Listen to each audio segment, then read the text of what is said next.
Okay, upon entry of my vanity space, this is initially what you see. Over here to the left, I have a shelf my wife installed for me for my sunglasses. It's really cute, and an elephant, love elephants. Some decorative photos and a wind chime that my aunt got me from Hawaii, and a perfume table. A really beautiful chandelier light that my wife got me that I absolutely adore. I feel like it really brings some character to the room that is just unmatched. Over here I have just some faux flowers that are really cute. The roses even have a little bit of faux dew on them to make them kind of real. Very cute. A few pairs of earrings that I hung here. I'm trying to come up with a really good storage system for my other jewelry. If you have any ideas, please leave them below in the comments section. And then I just have my guest watch and a few other really cute items and some photos of my wife at a masquerade party.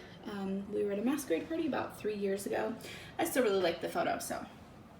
I utilized the Alexa drawer system and tabletop from IKEA as my actual storage component and where I get ready. The actual mirror I got off of Let Go or Offer Up. I can't really remember.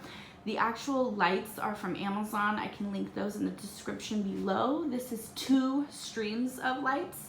And I may get a third one in the future for the bottom row, but for now I thought that the 2 framed it perfectly, so I wasn't too concerned. That is about it. If you're interested in my actual makeup collection, let me know and I can give you a collection tour. This will not be a collection tour right now. And this is where I actually get ready. And over here, I just have storage for my foundations, sprays, sponges, stuff like that. Some more decorative photos up here.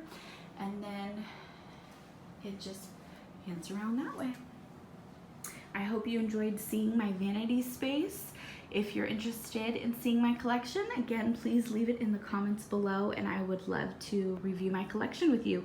That would be a much longer video, so I just wanted to give an overview of my actual vanity space. Thank you for tuning in and I hope that you stay a while and subscribe. Thank you so much. Bye, until next time.